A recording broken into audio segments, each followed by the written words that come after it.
चलिए, तो देखो इस वीडियो में हम लोग दो बहुत ज़्यादा इंपॉर्टेंट टॉपिक को कवर करेंगे। एक है आपका क्रिप्स मिशन।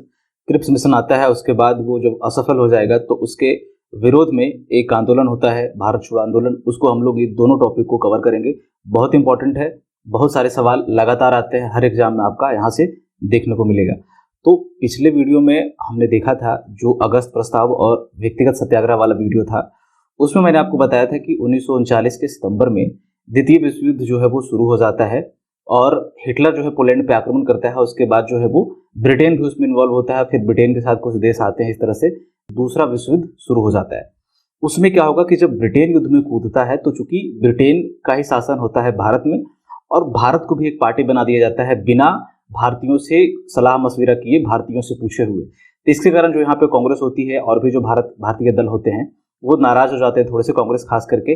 और उसके बाद कांग्रेस बोलती है कि अगर आपको ये चाहिए, हमारा समर्थन चाहिए, युद्ध में भारतीयों का समर्थन चाहिए, तो हमारी कुछ शर्तें हैं। शर्तों में ये होता है कि आप संविधान सभा का निर्माण करें, उसके बाद हमें कुछ तुरंत पावर ट्रांसफर करें, उसके बाद आज़ादी हमें दे युद्ध के बाद। इस तरह की चीज़ें होती है, कांग्रेस करती है। बट सरकार यहाँ पे अड़ियल रुख अपनाती है, कोई भाव नहीं देती कांग्रेस को। उसके बाद व्यक्तिगत सत्याग्रह होता है, ठीक है। उसके बाद थोड़ा बहुत आपका सरकार लचीली होती है तो यहाँ पे अगस्त ऑफर आता है। इस तरह की चीजें चलती रहेगी। सरकार फिर भी अपना रुख जो है वो उसमें ज्यादा बदलाव नहीं करती है। उसी में आप देखेंगे कि क्रिप्स मिशन आता है। तो देखो क्रिप्स मिशन का रीजन क्या होता है, क्यों सरकार लचीली पड़ जाती है थोड़ी सी कि उसको एक फिर से आयोग भेजना पड़ता है। अगस्त प्रस्ताव तो वैसे भी फेल हो गया था, तो अभी ये क्यों आया। तो होता क्या है कि देखो द्वितीय विश्व चल रहा है, लगातार चल ही रहा है। इधर से हिटलर का तो खतरा था, वहां से लोग लड़ ही रहे थे। अब जापान में इधर हिरोहितो जो वहां का राजा होता है वो शुरू हो जाता है, और वो लगभग दक्षिण पूर्व एशिया को जीतता हुआ आ रहा होता है भारत की तरफ। वो म्यांमार तक पहुंच जाता है, ठीक है। और यहाँ पे ब्रिटिश सेना लगातार जो है वो उसको सेटबैक लग रहा होता है, लगातार वो हार रही होती है। इसके बाद जो ब्रिटेन के जो सहयोगी देश होते हैं वो बोलते हैं कि आप भारतीयों का समर्थन हासिल करो, ये अब जरूरी हो गया है जापान के खतरे को देखते हुए। तो दक्षिण पूर्व एशिया में जो ब्रिटेन की हालत होगी, उसके बाद जो भी उसके सहयोगी देश होंगे, चाहे चाइना हो, चाहे यूएसएसआर हो, चाहे वो आपका यूएस हो, अमेरिका हो, वो सब ब्रिटेन पर दबाव देंगे और भारतीय समर्थन के लिए जो है वो कोशिश करने के लिए कहेंगे कि आप कोशिश कीजिए और प्राप्त कीजिए। इसी सिलसिले में जो है मार्च 1942 में क्रिप्स मिशन जो है वो ब्रिटिश सरकार की तरफ से भेजा जाता है। इसके अध्यक्ष होंगे स्टैफोर्ड क्रिप्स। फिर भारत की जो पार्टियां होती है, मुस्लिम लीग, कांग्रेस, ये सब उससे बात करने जाती है। कांग्रेस की तरफ से जो ऑफिशियल वार्ताकार होते हैं वो होते हैं आपके नेहरू और मौलाना अबुल कलाम आजाद। ये दोनों कांग्रेस की तरफ से बात करने के लिए जाएंगे। उसके बाद देखो क्या होगा कि सबसे इंपॉर्टेंट यही चीज है कि आपको याद रखना है कि क्या क्या प्रपोजल्स दिए गए आपके क्रिप्स मिशन में, मुख्य प्रस्ताव क्या थे। तो 4 चीजें आपको याद रखनी है। सबसे पहला प्रस्ताव जो क्रिप्स यहाँ पे रखता है भारतीय नेताओं के सामने, कि हम आपको क्या करेंगे, डोमिनियन स्टेटस देंगे, ठीक है, जैसा कि उसने अगस्त ऑफर में भी यही सेम चीज दिया था। उसके बाद दूसरा चीज कि जब युद्ध खत्म होगा तो उसके बाद हम लोग यहाँ पे एक संविधान सभा का निर्माण करेंगे। ब्रिटिश सरकार जो है संविधान को नया जो संविधान बनेगा उसको स्वीकार करेगी, लेकिन हमारे कुछ शर्तें होंगी, सरकार की कुछ शर्तें होंगी। शर्तों में बेसिकली क्या था कि जब अगर नया संविधान बने और किसी राज्य को सपोज पसंद नहीं आए, भारत का किसी राज्य है और उसको पसंद नहीं आए, तो उसको ये अधिकार होगा कि वो अपना नया संविधान बना सके। ये कुछ शर्तें थी, और भी कई सारी शर्तें थी। मोटा मोटी आपको यही याद रखना है कि संविधान आप बनाएंगे, मतलब कि संविधान सभा का गठन कर देंगे हम युद्ध के बाद जब समाप्त होगा। आप बनाइए नया संविधान, हमें कोई दिक्कत नहीं है, बट हम स्वीकार करेंगे कुछ कंडीशन के साथ। ये दूसरा हो गया। तीसरा था कि एक भारतीय संघ का, एक इंडियन यूनियन का जो है वो निर्माण किया जाएगा, और यदि कोई भारतीय राज्य का मन नहीं है इसमें शामिल होने के लिए तो वो आजाद होगा एक अलग संविधान बनाने के लिए और अलग संघ का निर्माण करने के लिए। सपोज दो से 3 राज्य, 4 राज्य जो है वो शामिल नहीं होना चाहते भारत में, ठीक है, वो अलग रह सकते हैं, या फिर वो अलग तीनों चारों मिलकर के एक नया संघ बना सकते हैं। ये तीसरा प्रपोजल था। और चौथा था कि जो रक्षा संबंधी मामले हैं, जो मैटर ऑफ डिफेंस है, डिफेंस का जो मामला है, सेना संबंधी जो मामले हो गए, वो अल्टीमेटली ब्रिटेन के ही हाथों में रहेंगे, अंग्रेजों के ही हाथों में रहेंगे। ये 4 प्रपोजल थे क्रिप्स के। क्या भारतीयों को पसंद आएगा, रिएक्शन क्या रहेगा भारतीय नेताओं का। सबसे पहले मुस्लिम लीग का देखते हैं, मुस्लिम लीग तो पसंद करेगी। देखो अगस्त ऑफर में भी ऐसे ही ठुकरा दिया था मुस्लिम लीग ने। क्यों? क्योंकि मैंने आपको बताया था कि मार्च 1940 में यहाँ पे मुस्लिम लीग के द्वारा पाकिस्तान रेजोल्यूशन आता है, पाकिस्तान प्रस्ताव जो है पास होता है। उसके बाद उसका एक ही गोल होता है, पाकिस्तान का निर्माण। मुस्लिम हमेशा आप उसके बाद जब भी देखेंगे वो एक ही बात करेंगे कि पाकिस्तान कहाँ है, ठीक है। यहाँ पे वो पूछती है कि पाकिस्तान कहाँ है, कहाँ है पाकिस्तान, ठीक है ना। आपने अगस्त ऑफर में बोला कि पाकिस्तान नहीं दे रहे, फिर आप बातचीत करने के लिए, फिर पाकिस्तान की कोई बातचीत नहीं है, तो यहाँ पे मुस्लिम लीग, चूंकि पाकिस्तान का यहाँ कोई जिक्र नहीं होगा, तो मुस्लिम लीग इसको पूरी तरह से खारिज कर देगी, पूरी तरह से इसको अस्वीकार कर देगी, वो नहीं मानेगी। कांग्रेस क्या करेगी? कांग्रेस मानेगी? बिल्कुल नहीं मानेगी। क्यों? क्योंकि अब देखो फिर से डोमिनियन स्टेटस की बात कर रहे हैं ये लोग। डोमिनियन स्टेटस अगस्त प्रस्ताव में भी बात किया था, लेकिन आप याद करो कि 1929 का मैंने आपको अधिवेशन पढ़ाया था और बताया था कि 1930 26 जनवरी 1930 को पहला भारत में स्वतंत्रता दिवस मनाया जाता है, और लाहौर अधिवेशन जो 1929 में होता है उसमें ये कांग्रेस का क्लियर कट गोल जो है वो क्लियर हो जाता है, स्टेब्लिश हो जाता है कि हमको अब पूर्ण स्वराज से नीचे या पूरी आजादी से नीचे कुछ नहीं चाहिए। डोमिनियन स्टेटस तो अब चाहिए, मतलब उसकी तो बात ही नहीं करनी, बात करना है तो आजादी पे करो, उसके नीचे कोई बात मत करो। अब फिर से वो अगस्त प्रस्ताव में आता है, डोमिनियन स्टेटस की बात करता है, वहां पे लोग खारिज कर देते हैं। ये फिर से आकर के दोबारा यही करता है, तो लोग, गांधी जैसे लोग क्या करेंगे? फ्रस्ट्रेट हो जाएंगे कि तुम बार बार बच्चा समझ लिया क्या भारतीयों को, एक ही चीज तुम बार बार ला करके हमें बोल रहे हो, क्या हमें समझ में नहीं आ रहा? बात करनी है तो आजादी पे करो, इसके नीचे मत करो, ठीक है ना। तो वही गांधी जी बोलते हैं कि ऐसा नहीं सुनेगा ये, अब कुछ करना पड़ेगा, कुछ बड़ा आंदोलन जो है वो कुछ करना पड़ेगा, ठीक है। ये तो पहला मुद्दा हो गया कि जिसपे कांग्रेस राजी नहीं होती। दूसरा क्या मुद्दा होता है कि ये बोलता है कि जो राज्य संघ में शामिल नहीं होना चाहते वो अलग हो सकते हैं, वो अपना अलग संविधान बना सकते हैं, अलग संघ बना सकते हैं। इसका मतलब ये भारत को तोड़ने की बात कर रहा है, इंडियन यूनिटी को खत्म करने की बात कर रहा है। बिल्कुल कांग्रेस इस पर राजी नहीं होगी, बाकी और भी जो पार्टी के नेता होते हैं वो राजी नहीं होते हैं इस चीज पे, ठीक है ना। गांधी जी बोलते हैं कि ये जो मुद्दा है, ये जो योजना है, ये जो आप क्रिस मिशन ला रहे हैं, ये उत्तर दिनांकित चेक की भांति है, यानी पोस्ट डेटेड चेक की भांति है। इसका मतलब हुआ कि एक ऐसा चेक जिसपे डेट नहीं है, आप बोल रहे हैं कि फ्यूचर में कोई डेट डालेंगे, ठीक है। मतलब ये मुद्दा ही बकवास है, आप इसकी बात ही मत करो।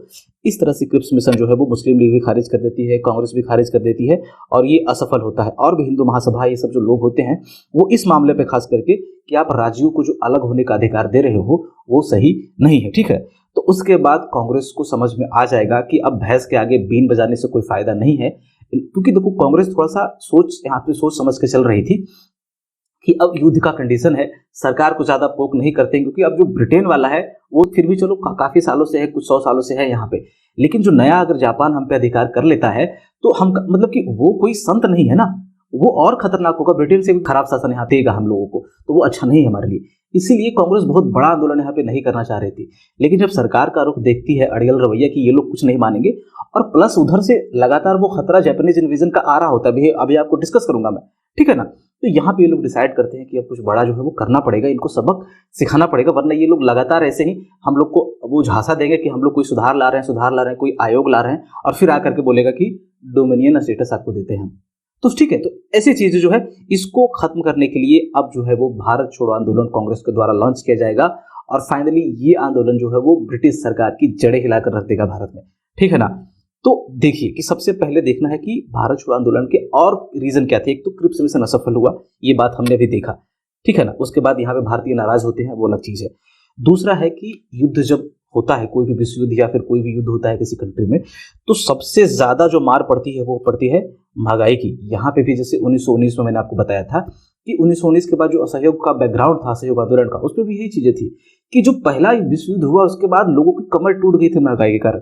यहाँ भी आप देखेंगे कि लगातार जो खाद्यान्न के, खास करके जो चावल के दाम है या फिर गेहूं के दाम है, ये सब लगातार बढ़ रहे थे, खाने पीने की चीजें जो है वो मिलना मुश्किल हो गया था, और लगातार एक रीजन और था कि ये लोग लगातार एक्सपोर्ट कर रहे थे। इसी कारण से आप देखेंगे कि 1943 में बंगाल में बहुत भीषण अकाल पड़ता है और लगभग 3 मिलियन लोग जो है वो मारे जाते हैं, और इससे पब्लिक क्या होगी ना, पब्लिक आक्रोश में ही रहेगी, ठीक है। ये दूसरा कारण होगा कि महंगाई बहुत ज्यादा थी। तीसरा ये था कि जो जापानी आक्रमण लगातार उधर से आ रहा था, इसमें क्या हुआ कि जब ब्रिटिश वहां पे हार रहे थे, वर्मा में हारे ये लोग, इम्फाल के आसपास जो लड़ाई हुई जो भी है, ठीक है, नॉर्थ ईस्ट में जब ये लोग हारे तो वहां पे लोगों को उसकी किस्मत के भरोसे छोड़कर के ये लोग सब भाग गए। आप सरकार हो, आपकी जिम्मेदारी थी, मतलब कि उस सिचुएशन को संभालना, लेकिन ये वहां से अंग्रेज भाग खड़े हुए, भारतीयों को उन्होंने ऐसे ही छोड़ दिया मरने के लिए वहां पे, आप समझ रहे हो। इसके कारण क्या हुआ कि अब लगा कि जापान हम पे कब्जा लगभग कर ही लेगा, ठीक है। जापानीज घुसपैठ का खतरा वहां पे लगातार बढ़ता जा रहा था, और लोगों में इस तरह से बहुत ज्यादा जो है गुस्सा था, आक्रोश था, और इस गुस्से को एक दिशा देने के लिए कोई आंदोलन यहाँ पे जरूरी था, वरना लोग हिंसा पे उतर आते किसी ना किसी रूप में। देखो जब अंदर फ्रस्ट्रेशन होता है तो वो बाहर निकलेगा, ठीक है ना। तो यहाँ पे गांधी डिसाइड करते हैं, कांग्रेस डिसाइड करती है कि अब जो है वो अब आंदोलन यहाँ पे भारत छोड़ो आंदोलन हम लोग को स्टार्ट करना पड़ेगा। ठीक है, तो इसकी शुरुआत होती है। और चूंकि ये अगस्त 9 को शुरू हुआ था, 9 अगस्त को शुरू होता है 1942 को, इसीलिए इसको अगस्त क्रांति भी कहा जाता है। 14 जुलाई 1942 को इस सिलसिले में जो है वो एक कांग्रेस कार्य समिति की बैठक होगी। कहाँ पे? गुजरात के वर्धा में। और यहाँ पे भारत छोड़ो आंदोलन जो है प्रस्ताव वो पेश किया जाएगा। प्रस्ताव पेश करने वाले का नाम होगा जवाहरलाल नेहरू। नेहरू प्रस्ताव पेश करेंगे, ये आपका सरदार पटेल उसको बैक करते हैं, उसका समर्थन करते हैं। और ये प्रस्ताव जो है वो 8 अगस्त 1942 को बंबई में जाकर के पास होगा। ग्वालियर टैंक मुंबई में एक ऐतिहासिक बैठक होती है अखिल भारतीय कांग्रेस कमेटी की। और यहाँ पे जो वर्धा प्रस्ताव है, जिसको भारत छोड़ो प्रस्ताव भी आप बोलते हैं, उसकी जो है वो पुष्टि कर दी जाती है, उसको पास कर दिया जाता है कांग्रेस में। और गांधी जी को यहाँ पे लीडर के रूप में चुना जाता है, नेतृत्व करने के लिए चुना जाता है। और बोला जाता है कि आप जैसा ठीक समझे आप इसको डिसाइड करें, ठीक है, आप इसको वो करें। गांधी जी यही ग्वालियर टैंक से लोगों को वहां पे बोलते हैं, आह्वान करते हैं, ऐतिहासिक भाषण होता है वहां पे। और बोलते हैं, देखो हर सेक्शन को वो संबोधित करते हैं। सरकारी जो नौकरी पेशेवर होते हैं, आप बोलते हैं कि देखो आप नौकरी मत छोड़ो, आप नौकरी करते रहो सरकार में, ठीक है ना, लेकिन आप अपनी निष्ठा जो है वो कांग्रेस को प्रति समर्पित कर दो, आप निष्ठावान कांग्रेस के हो जाओ।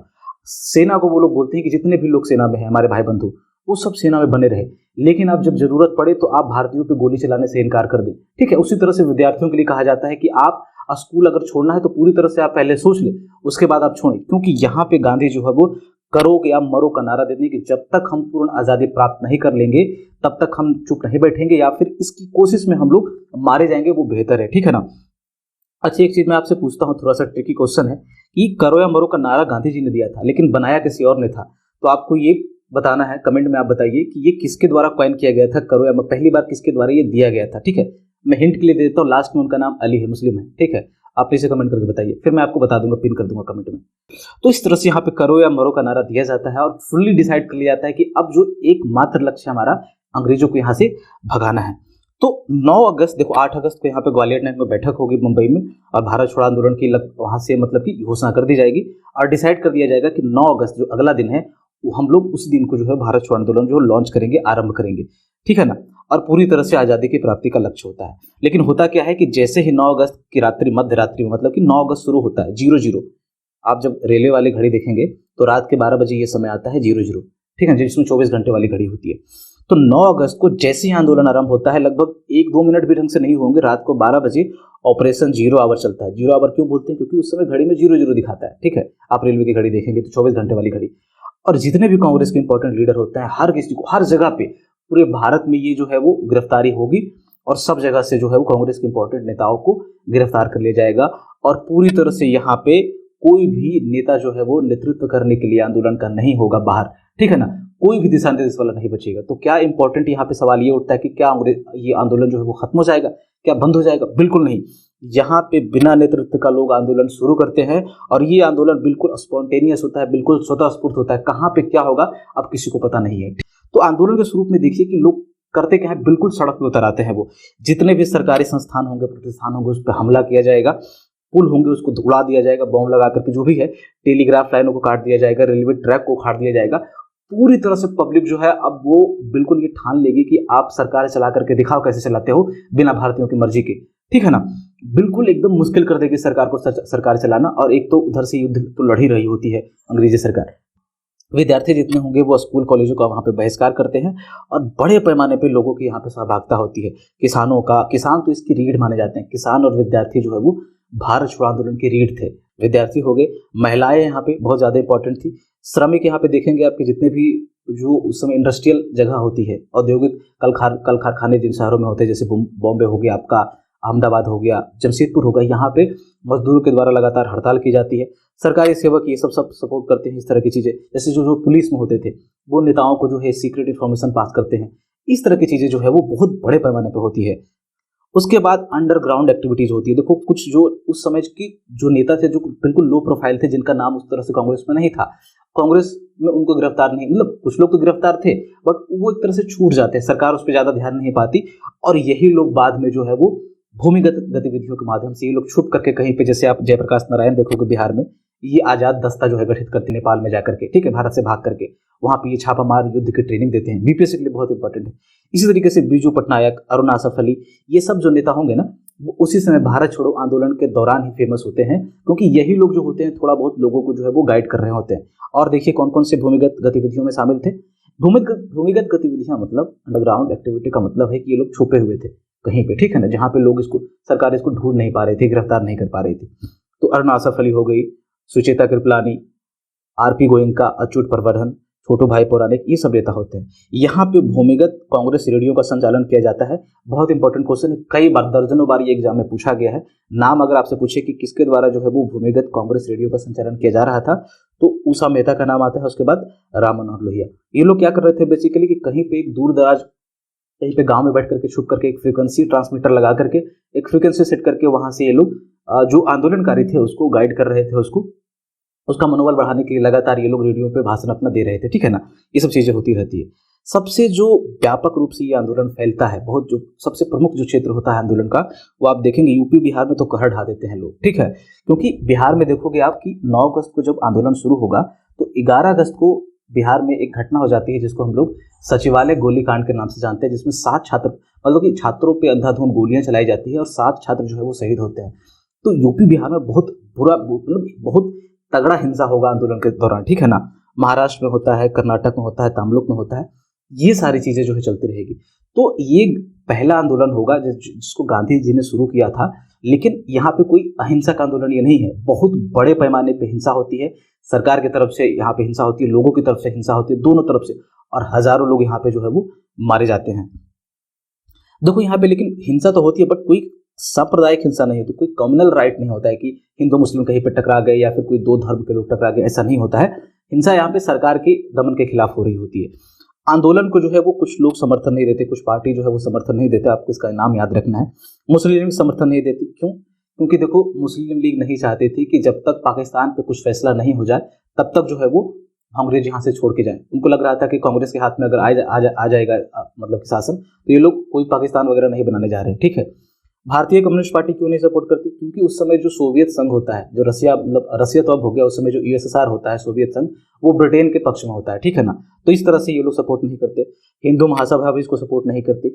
और इंडियन जो ब्यूरोक्रेसी होती है, भारतीय नौकरशाही, मतलब जो बड़े पदों पे लोग होते हैं भारतीय, वो भी इस आंदोलन को सपोर्ट नहीं करते। साथ में आप देखेंगे कि उस समय जो सी राजगोपालाचारी होते हैं वो कांग्रेस से इस्तीफा दे देते हैं। क्यों? क्योंकि ये पूरी तरह से आजादी के जो है वो समर्थक नहीं होते। उनको लगता है कि अंग्रेज हमारे लिए अभी जाने नहीं चाहिए अंग्रेज, तो इस तरह से ये इस्तीफा दे देते हैं राजगोपालाचारी कांग्रेस से। उसके बाद आप देखेंगे कि कई जगहों पे समानांतर सरकारें, पैरेलल गवर्नमेंट जो है स्थापित होती है। समानांतर सरकार का मतलब है कि वहां पे सरकारी जो संस्थान होंगे उनको उखाड़ करके फेंक दिया जाएगा और लोग अपना जो है वो शासन एस्टेब्लिश कर लेंगे और अपने तरीके से जो है वो चीजों को चलाएंगे, ठीक है। उसको हम लोग समानांतर सरकार बोलते हैं। तो 3 प्रमुख स्थानों पर जो सरकार है, समानांतर सरकार है, वो स्थापित होती है। कई जगहों पर होती है इंडिया में उस समय भारत छोड़ो आंदोलन के दौरान, बट 3 प्रमुख आपको यह याद रखना, यही पूछा जाता है। सतारा महाराष्ट्र में होता है, यहाँ पे जो होते हैं बाईबी चौहान और नाना पाटिल, ये जो है वो प्रति सरकार जो है वो उसका गठन करते हैं महाराष्ट्र में, सतारा में। बलिया में चीतू पांडे जो है वो समानांतर सरकार स्थापित करेंगे और तामलुक में जो है वो, तामलुक जो मिदनापुर बंगाल में है, वहां पे जातीय सरकार का जो है गठन किया जाता है और यहाँ पे अपने तरीके से जो है वो लोग यहाँ पे शासन चलाते हैं। सरकार की देखो क्या प्रतिक्रिया रही, तो ऑपरेशन जीरो आवर एक तो रहा कि जैसे ही आंदोलन शुरू होगा, आंदोलन शुरू होने से पहले आप मान सकते हैं कि सारे इंपॉर्टेंट नेताओं को जो है गिरफ्तार कर लिया जाता है कांग्रेस के। इसके बाद बहुत भारी पैमाने पे जो है वो सरकार जो है यहाँ पे दमन करेगी, बहुत भारी गोलियां चलाएगी, आंसू गैस के गोले छोड़ेगी, ठीक है ना, लाठीचार्ज करेगी। बताया ना कि बिहार में लगभग 7 छात्र मारे जाते हैं। पूरे देश में इस तरह से हिंसा होती है। सरकार अपनी तरफ से हिंसा का प्रयोग करेगी, लोग अपनी तरफ से हिंसा का प्रयोग करेंगे। जहां पे लोगों को मौका मिलेगा वहां पे लोग हिंसा करेंगे, सरकार को जहां पे मौका मिलेगा सरकार हिंसा करेगी, ठीक है। प्रेस पे प्रतिबंध लगा दिया जाता है। सारे स्तर पे कांग्रेस जो है उसको बैन कर दिया जाता है, उसको गैर कानूनी संगठन घोषित कर दिया जाता है। और इस हिंसा में लगभग आप देखेंगे कि 10,000 लोग जो है वो मारे जाते हैं। इस हिंसा के विरोध में देखेंगे कि गांधी जी फरवरी 1943 में भूख हड़ताल पे चले जाते हैं। किस लिए? क्योंकि सरकार जो हिंसा कर रही थी वो रोके, ठीक है ना। इसी हिंसा के विरोध में कांग्रेस जो वायसराय की कार्यकारिणी होती है, वायसराय का जो एग्जीक्यूटिव काउंसिल होता है, वहां से जो 3 सदस्य होते हैं वो इस्तीफा दे देते हैं। मैंने आपको बताया था ना, जब ये आपको पढ़ा रहा था अगस्त प्रस्ताव, उसमें बताया था कि मेजोरिटी ऑफ जो वायसराय की कार्यकारिणी के लोग होते हैं उसको भारतीय लोगों से प्रतिस्थापित करने की बात की जाती है उस प्रस्ताव में, ठीक है। 12 में से बोला था कि 8 लोग कर देंगे, तो उसी कार्यकारिणी से जो है यहाँ पे 3 सदस्य जो है वो भारतीय जो लोग होते हैं वो इस्तीफा दे देते हैं। इसी दौरान आप देखेंगे कि 1943 में भीषण जो है अकाल पड़ता है, कहाँ, बंगाल में, और लगभग 3 मिलियन लोग जो है वो मारे जाते हैं। और ये कोई प्राकृतिक अकाल नहीं था, ठीक है ना। ऐसा नहीं है कि कोई पानी नहीं पड़ा फिर एग्रीकल्चर जो है वो फेल हो गया, मतलब फसल हुआ ही नहीं उसके बाद अकाल पड़ा, नहीं, ये मानव निर्मित अकाल था। हुआ क्या था कि जितने भी अनाज थे वो ज्यादा बड़े पैमाने पे, जो यहाँ पे लोग लड़ रहे थे, सेना लड़ रही थी ब्रिटेन की, जहां जहां विश्व में, वहां पे अनाज भेजे जा रहे थे। जो वर्मा से, जो म्यांमार वगैरह से, साउथ ईस्ट एशिया से जो अनाज का आयात हो रहा था वो रोक दिया गया था। और यहाँ पर आप देखेंगे खाद्यान्न की भारी कमी हो जाती है और लोग भूख के चक्कर में मारे जाते हैं। लगभग 30 लाख लोग, आप समझ सकते हैं। तो इस तरह से आंदोलन चलता है और उसके बाद ये जो आंदोलन है वो ईंट से ईंट बजा देता है अंग्रेजों की। तो आप देखेंगे कि ये आंदोलन लगभग 1.5 सालों तक चलता है, 1944 तक चलेगा। उसके बाद ये आंदोलन खत्म हो जाता है।